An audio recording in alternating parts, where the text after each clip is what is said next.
সম্মানিত উপস্থিতি, অত্যন্ত গুরুত্বপূর্ণ আলোচনাগুলো আপনারা শুনলেন। সম্মানিত উপস্থিতি, আগামী 12 ফেব্রুয়ারি যে নির্বাচন হতে যাচ্ছে, এই নির্বাচন হলো গোলামীর জিঞ্জির আর আজাদির। আমরা কি গোলামীর পক্ষে না আজাদির পক্ষে? আগামী নির্বাচন আমাদের আজাদির পক্ষে, অবশ্যই আমাদের আজাদির পক্ষের শক্তিকে বিজয় করতে হবে ইনশাআল্লাহ। লিয়াকত স্যার এই দেশের মাটি ও মানুষের নেতা, ঠিক, সকল মেহনতি মানুষের হৃদয়ের স্পন্দন, ঠিক। লিয়াকত স্যার যে ময়দান তৈরি করে দিয়ে গেছেন, আমি মনে করি যে ময়দান যাদেরকে তৈরি করেছেন তারাই আপনারা এই ময়দানকে যেহেতু সংগঠনের সিদ্ধান্ত হয়েছে, এই সিদ্ধান্তের আলোকে আমরা এই ময়দানকে আবার বিজয় করবো ইনশাআল্লাহ। আজাদির পক্ষের শক্তি বিজয় হবে ইনশাআল্লাহ। আমরা আজাদির পক্ষের শক্তি হিসেবে আবির্ভূত হইতে চাই। সম্মানিত উপস্থিতি, এই পর্যায়ে আমাদের সম্মুখে প্রধান অতিথির আলোচনা পেশ করছেন বিশ্ব ইসলামী আন্দোলনের প্রধান, বাংলাদেশ জামাত ইসলামীর কেন্দ্রীয় নায়েবে আমির, বাংলাদেশ ইসলামী ছাত্র শিবিরের সাবেক সংগ্রামী কেন্দ্র সভাপতি, এই দেশের মাটি ও মানুষের নেতা, মজলুম জনতার জনক ডক্টর সৈয়দ আব্দুল্লাহ মোহাম্মদ তাহের।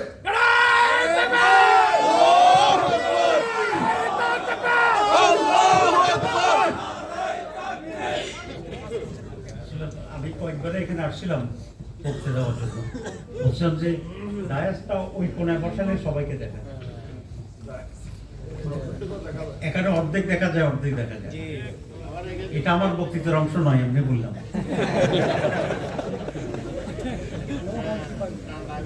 বিসমিল্লাহির রহমানির রহিম, নাহমাদুহু ওয়া নুসাল্লি আলা রাসূলিল্লাহ।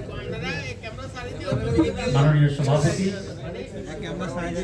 আমাদের অত্যন্ত প্রিয় মঞ্জু এবং নেতৃবৃন্দ, উপস্থিত ভাইয়া, আসসালামু আলাইকুম।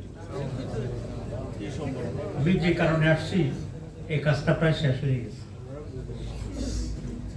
আমি আসছিলাম এই জন্য যে মঞ্জুর ব্যাপারে আপনাদের কাজ করার জন্য বা উৎসাহের জন্য কিছু ঘাটতি থাকতে পারে, কিন্তু ঢুকে দেখলাম যে বিরাট জমজমাট সমাবেশ। সুতরাং এটা আছে বলে আমার আর মনে হয় না। আচ্ছা, মঞ্জুর জন্য কাজ করতে রিজার্ভেশন আছে, কাকার একটু হাত তুলে দাও।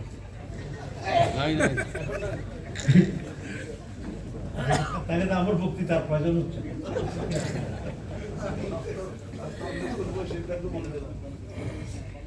ওকে, বাংলাদেশে এই নির্বাচনটি কিন্তু একটু ভিন্ন সিগনিফিকেন্স আছে। আমি বিভিন্ন জায়গায় বলছি, একটু আগে কারণ 56 বছর পরে যে একটি বিশাল পরিবর্তন হয়েছে, সেই পরিবর্তনের পরে এটা একটি প্রধান নির্বাচন। মানুষের চিন্তা এবং আকাঙ্ক্ষার ভিতরে একটি মৌলিক পরিবর্তন আমরা দেখছি, যেটা রিফ্লেকশন হয়েছে ইউনিভার্সিটিগুলোতে, ঠিক না? শাহজালাল ইউনিভার্সিটি ইলেকশন হওয়ার কথা বোধহয় আগামীকাল, এটা হাইকোর্ট দিয়ে বন্ধ করছে। আমারও সাংবাদিকেরা একটু আগে জিজ্ঞেস করছিল যে এটা বন্ধ করছে কেন। আমি বললাম যে এটা বুঝেন না, না বুঝি না। তার সাংবাদিকরা তো একটা সালাদ বেশি, তাহলে তো ডরে, ঠিক কিনা? কিসের ডর? পরাজয়ের ডর। কারণ এতগুলো ইউনিভার্সিটিতে পরাজয়ের পরে জাতীয় নির্বাচনের আগে আরেকটা পরাজয়, এত হজম করার ক্ষমতা পেটের ভিতরে নাই।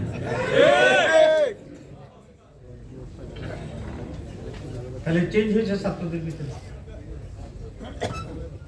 আরেকটা মৌলিক চেঞ্জ হয়েছে যে মেয়েরা এখন আমাদের ভোট দেয়, ঠিক আছে?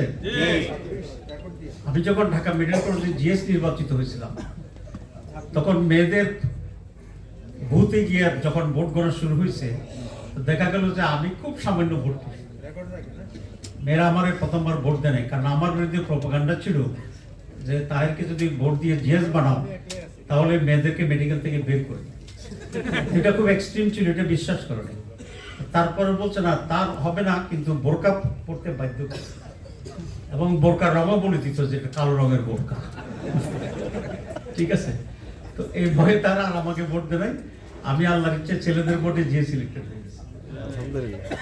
ইলেক্টেড হওয়ার পরে আমি টার্গেট করেছিলাম মেয়েদেরকে, তাদের হোস্টেল ঠিক করে দিয়েছি, ওয়াল করেছি, বহু কাজ করেছি। এরপরে বিবি ক্যান্ডিডেট ছিলাম, তখন মেয়েরাই এমনভাবে আমার জন্য মাঠে নামছিল যে মেয়েদের ভোটে আমি জিতি দেখতে পেতাম। কিন্তু এরশাদ সাহেবের কারণে পারি নাই, উনি মার্শাল্লাহ জারি করে ইলেকশন বন্ধ করে দিয়েছেন। এবার ঢাকা ইউনিভার্সিটি নির্বাচন তত্ত্বাবধানের দায়িত্ব ছিল আমার উপরে, জামাত ইসলামের পক্ষ। আমরা যে প্ল্যান করেছিলাম ঢাকা ইউনিভার্সিটি জিতার জন্য, সেটা হচ্ছে ছাত্রদের ভোটেই যেন আমরা জিততে পারি। ছাত্রীদের ভোটটাকে আমরা একটু হিসেবে রাখছি, কিন্তু এটাকে এত গুরুত্ব দিই। কিন্তু মেয়েরা এই পরিমাণে ভোট দিয়েছে যে আমরা ছেলেদের ভোটেই জিতে যেতাম, মেয়েদেরটা যোগ হওয়ার কারণে আমাদের বিজয় হয়েছে 3 গুণ ভোটে, ঠিক কিনা? 5,000, 15,000। ঢাকা বিশ্ববিদ্যালয়ের ইতিহাসে কোনো দিন একটি দল এত ব্যাপকভাবে বিজয় অর্জন করছে, এটা হয়নি। It's record. সেকেন্ড রেকর্ড হচ্ছে এত ভোটের ব্যবধানে কোন দল জিতেছে, এটাও দিতে হয়। থার্ড রেকর্ড, প্রত্যেকটা ইউনিভার্সিটিতে ইলেকশন দিলেই শিবির জিতে, এটাও দিতে হয়। সো এটা কেন হচ্ছে? মানুষের চিন্তা চেতনার ভিতরে একটা গুণগত পরিবর্তন হয়েছে। সুতরাং এই নির্বাচনটি একটি ভিন্ন প্রেক্ষিত হচ্ছে। আমরা যে নির্বাচনে অংশগ্রহণ করছি, আমরা একটা জোটের মাধ্যমে করছি, এবং এই জোটের নেতৃত্বে জামাত ইসলামী আছে। পাক ভারত উপমহাদেশে গত 70-80 বছরে জামাত ইসলামী এক ইলেকশন করেছে, জোট ভিত্তিক ইলেকশন করেছে। কিন্তু এই জোটের ভিতরে একটা গুণগত পরিবর্তন হচ্ছে, এই অতীতে জামাত যখনই জোট করেছে অন্য দলের নেতৃত্বে জামাত অংশীদার ছিল, কিন্তু এবার জামাতের নেতৃত্বে অন্যরা অংশীদার হয়েছে। পার্থক্য আছে না? নাই আছে, পার্থক্য আছে। So many peculiarities, exceptions, qualitative change এখানে আছে আলহামদুলিল্লাহ। আমি যখন এখানে জমজমাট মিটিং দেখলাম, তখন আমার একটা মিশ্র প্রতিক্রিয়া। প্রথম ভালো লাগছে যে এতগুলো লোক আসছে, আলহামদুলিল্লাহ। আবার পরে কিছুটা খারাপ লাগছে যে এতগুলো লোক এখনো ঢাকা বসে আছে, এর আগে গিয়ে সেকশনে কাজ করতেছে। ঠিক কইছি, ঠিক কইছি। এবার আপনারা যদি ঢাকায় বসে ইলেকশন করেন, তাহলে ফেনীর ইলেকশনের কি অবস্থা? যদি লিয়াকত ভাই ক্যান্ডিডেট থাকতেন, তাহলে তো আপনারা এখন ফেনী থাকতেন নাকি? নাই, লিয়াকত ভাই হওয়ার কারণে আপনাকে ফেনী ছিলেন, মঞ্জুরি দেওয়ার কারণে সব রাগ করিয়া গোষ্ঠা করিয়া ঢাকা চলে এসেছেন।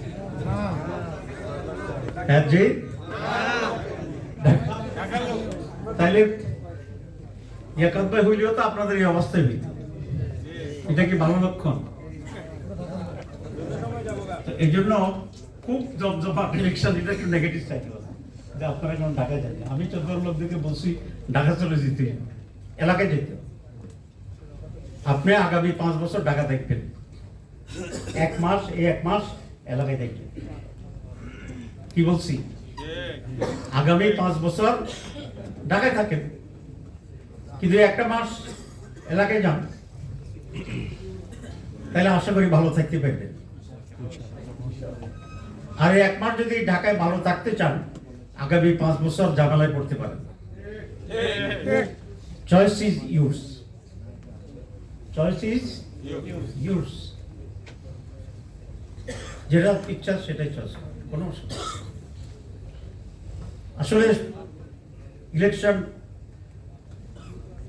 Not a joke. ইলেকশনের মতো সিরিয়াস ইস্যু আর কিছুই নেই। কারণ আপনার শক্ত প্রতিদ্বন্দ্বীর বিনিময়ে একটি নির্ধারিত সময় মানুষের হৃদয় জয় করে নির্বাচনে ভোট কেন্দ্রে নিয়ে ভোট কাজ করিয়ে গণনা লাঠিসোঁটা দিয়া পাহারা দিয়া বিজয় অর্জন করানো, এটাকে সহজ কাজ? সহজ কাজ।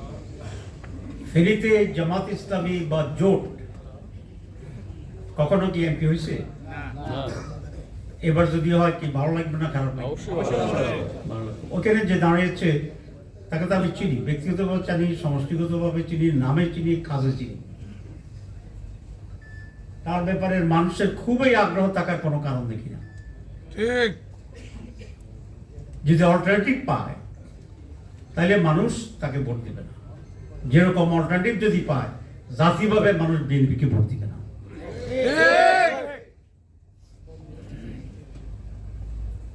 ঠিক বলছি? লিয়াকত ভাই খুব পরিশ্রম করছে এবার, ওনার পক্ষে আমি একবার বক্তৃতা দিয়ে আসছি, এ থেকে ওনার লস হয়েছে? কোনো ভালো কাজের কোনো লস নাই। উনি জনগণের কাছে গেছে, ভালোবাসা পাইছে, আপনাদের রেসপেক্ট পাচ্ছে, আপনারা এখন ফিল করতেছেন। উনি যদি এগুলো কাজ না করতেন তাহলে তো এইভাবে আমাদের অনুভূতি হতো না। তবে আমি জামাতের সাথে আমি আলাপ করেছি, ইনশাআল্লাহ আমরা যদি ক্ষমতায় আসি অথবা আমরা একটা ভালো পজিশনে থাকি, আমরা লিয়াকত ভাইকে তার এসে কাজের জন্য আমরা পুরস্কৃত করব ইনশাআল্লাহ। এটা আশ্বাস নয়, এটা সিদ্ধান্ত। আলহামদুলিল্লাহ। এই সিদ্ধান্ত নিয়েছে কে? আমির জামাত, তার পাশে নায়েবে আমির ছিল। ঠিক আছে? কিছুটা দুঃখ কমছে কিনা? আমি কি খুব জোরালো বক্তৃতা দিব না যে স্টাইলে আগে সিটাতে দেবো? কারণ আপনারা তো নিশ্চয় জানেন যে আমি আরো ভালো বক্তা। আমি বক্তৃতার স্টাইল চেঞ্জ করে ফেলছি, মঞ্জুর বক্তৃতা শুনে। আলহামদুলিল্লাহ, মঞ্জুর খুব আবেগময়, অত্যন্ত কনস্ট্রাকটিভ বক্তৃতা দিয়েছে। এটা মঞ্জুর ক্রেডিট, তবে সবচেয়ে বেশি ক্রেডিট হচ্ছে ইসলামী ছাত্র শিবির।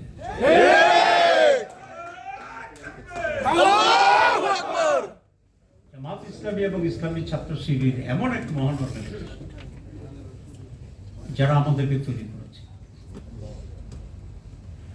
আমরা তো এখন হোয়াইট সার্কেলে চলাফেরা করার সুযোগ হয়েছে, দেশি বলেন বিদেশি বলেন, কিন্তু ইসলামী আন্দোলন, ইসলামী ছাত্র শিবির আমাদেরকে যে ট্রেনিং দিয়েছে, যেভাবে গড়ে তুলেছে, ইটস এন এক্সেপশন। আমি ইপসুর প্রধান ছিলাম ওয়ার্ল্ড কমিটির, আপনি জানেন, এবং তখন আমি ইন্দোনেশিয়া গিয়েছিলাম সফর করার জন্য, কারণ আমার অধীনে তো এসব দেশ ছিল। আমাকে রিসিভ করতে আসছিলেন এই ওয়ার্ল্ড ইসলাম মুভমেন্টের অন্যতম একজন প্রধান নেতা, যিনি ইন্দোনেশিয়ার এক সময় প্রধানমন্ত্রী ছিলেন এবং ইসলাম মুভমেন্ট মার্জুমি পার্টির উনি প্রধান ছিলেন। আমি তো অতবাক ওনাকে দেখে, ইয়াং একেবারে 31, 32, আর উনি তো অনেক বয়স, কিন্তু 54-এ ইন্দোনেশিয়ার প্রধানমন্ত্রী ছিলেন। তো উনি আমার দেখে উনি আশ্চর্য হয়েছে, বলে যে আমি তো ভাবছি আপনি বিরাট লম্বা লোক, দাঁড়িয়ে আছেন বড়। তো ইপসু সেক্রেটারি জেনারেল পদের কারণে আমাকে রিসিভ করতে আসছে। অনেক কথার পরে আমি যখন শিবির সম্পর্কে ওনাকে বললাম, উনি আমাকে বলে যে আপনি 2 মাস ইন্দোনেশিয়া থাকেন, আমার ছেলেগুলোকে একটু ট্রেনিং দেন। দিস ইজ ইসলামিক ছাত্র, it's an exception, the best strong organization of the world. আমাদেরকে তো ওইটাই তৈরি করেছে, আমরা সেই ফ্যাক্টরির প্রোডাক্ট। মতের ভিন্নতা হচ্ছে, হইতে পারে, আমি যে জামাত ইসলামীর সব কথার সাথে একমত এরকম নাও তো হতে পারে, আমি তো জামাতের নাই যাবে। এমন মত দ্বৈততার বা মত ভিন্নতার বিষয়ে কতগুলো এরিয়া আছে যে টলারেবল এরিয়া, আর যখন এটা টলারেবল এরিয়া ক্রস করে তখন একটি ভিন্নতার সেপারেশনের প্রশ্ন আসে। এটা ম্যান টু ম্যান ভেরি করে। আমি যেটা হজম করতে পারি আমি যেটা করতে পারি। তো that's not my subject. My subject is that যে আমরা এই প্রথমবারের মতো এদেশের রাজনীতিতে একটি ভিন্ন ধারা তৈরি করেছি। আমাদের সাথে ইসলামী গ্রুপ আছে, আমাদের সাথে 71 সালের মুক্তিযুদ্ধের সবচেয়ে খেতাবদারী যে ব্যক্তি জীবিত আছেন, বীর বিক্রম, আমাদের সাথে আছে। জুলাই বিপ্লবের যে পরিবর্তন হয়েছে, তার যারা মহানায়ক হিসাবে স্বীকৃত, পিছন দিয়ে যে যাই করছে সকলেই করছে, বাট অ্যাপারেন্টলি যারা এই আন্দোলনের পায়োনিয়ার, তারা আমাদের সাথে আছে।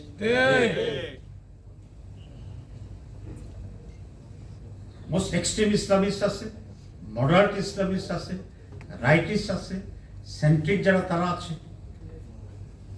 Right to the left, left to the right, এই ধারার লোক আছে। যদি আমি পলিটিক্যাল, আইডিওলজিক্যাল, ফিলোসফিক্যাল বিশ্লেষণ, আর যদি অ্যাপারেন্টলি আপনি করি তাহলে তো বললাম জুলাই আছে, ৭১ আছে, বাংলাদেশ আছে, ইসলাম আছে। এই টাইপের একটা পিকুলিয়ার অ্যালায়েন্স এর আগে কিন্তু বাংলাদেশে আর কেউ করতে পারেনি। আমরা বিএনপি অধীনে ছিলাম, আওয়ামী লীগ অ্যালায়েন্স করছে, কিন্তু এইরকম ডিফারেন্ট কালারের মাল্টি কালারের অ্যালায়েন্স অতীতে করতো। এবং দুটি দলের সাথে তো যেদিন আমরা প্রেস কনফারেন্স করবো তখনও কিন্তু আমরা অ্যালায়েন্সের আলোচনা করতেছি। আমি এই জন্য প্রেস কনফারেন্স আমার থাকার কথা ছিল, আমি যেতে পারিনি, কারণ এটা শেষ হয় না, প্রেস কনফারেন্স তো পরে।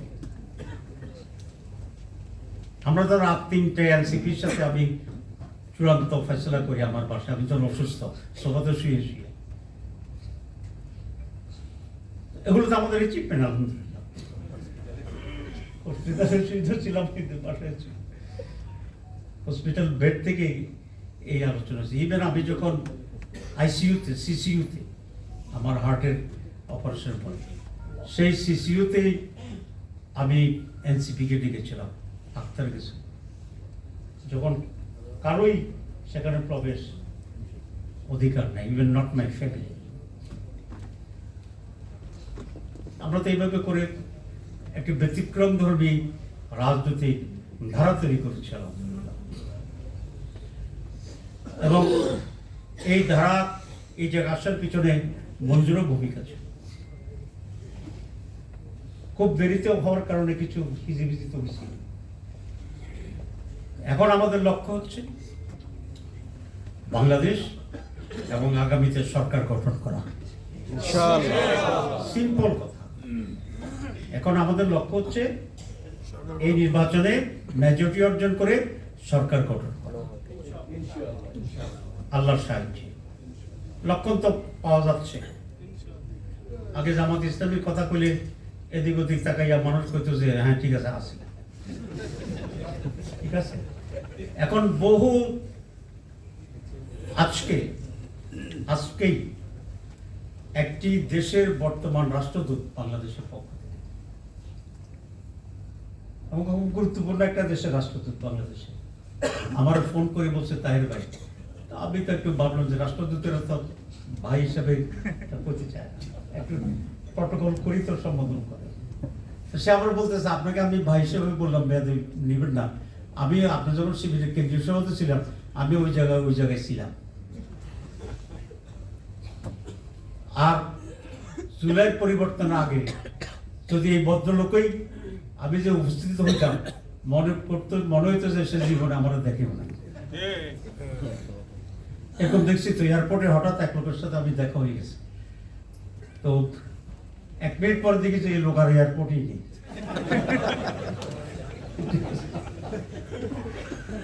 আপনাদের সাথে আমার কি জানি, আমাদের সাথে এরকম হয়েছে। আল্লাহ চেঞ্জ করে দিয়েছে। আল্লাহ সবকিছু করতে পারেন না পারেন না?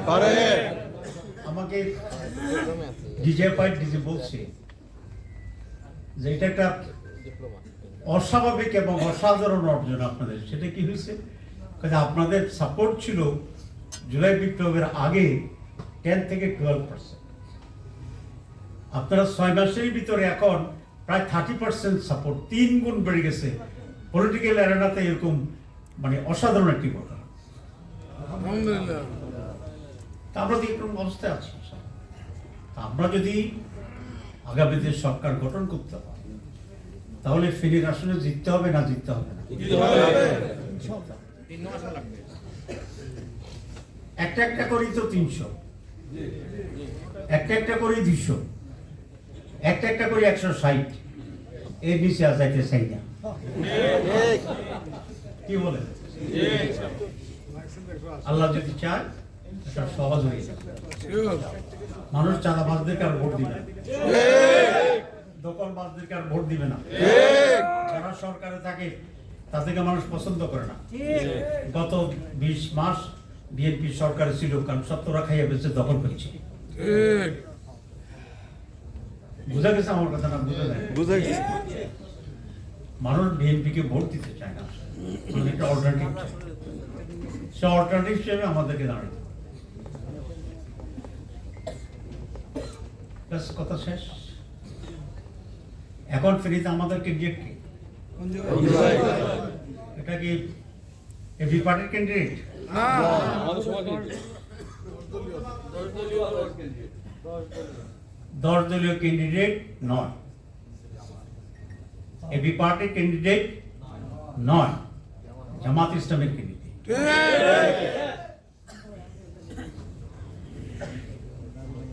ঠিক আছে, জামাত ইসলামের ক্যান্ডিডেট মার্কাটা একটু ডিফারেন্ট।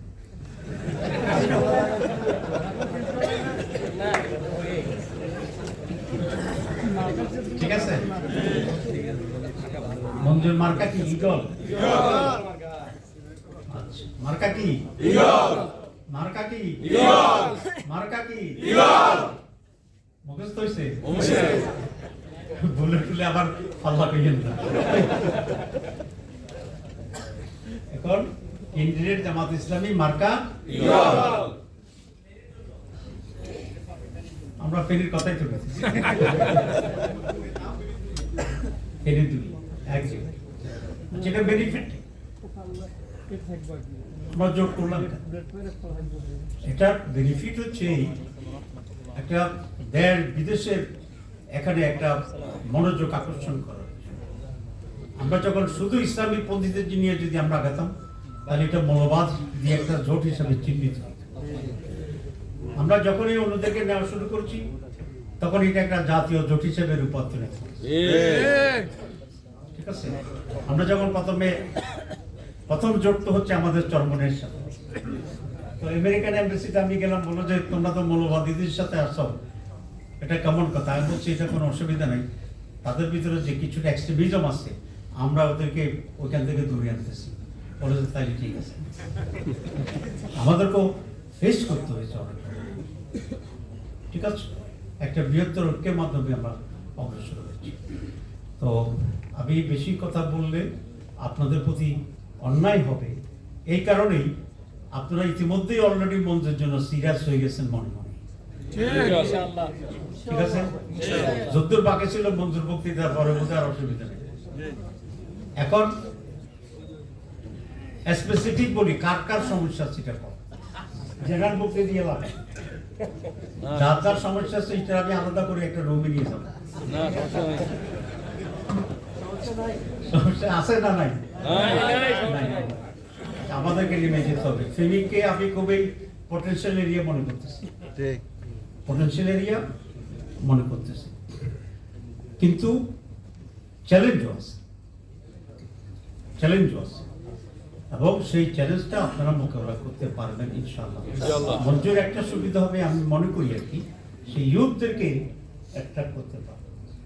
এবং মঞ্জুর সেখানে একটা প্রোগ্রাম করো যেখানে এনসিপির লোকেরাও যাবে, শিবিরের ডাক্তার জিএসেরও যাবে, জামাত তো যাবেই, অন্য দলগুলো সব দলেরই কোনো কোনো করতে, এটা খুব জরুরি। আপনাকে আমার এই প্রস্তাব সমর্থন করে?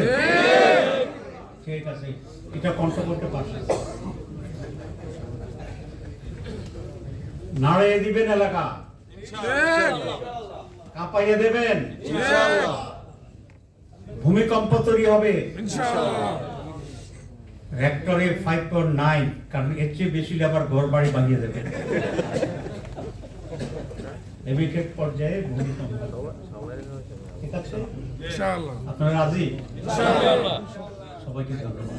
আসসালামু আলাইকুম।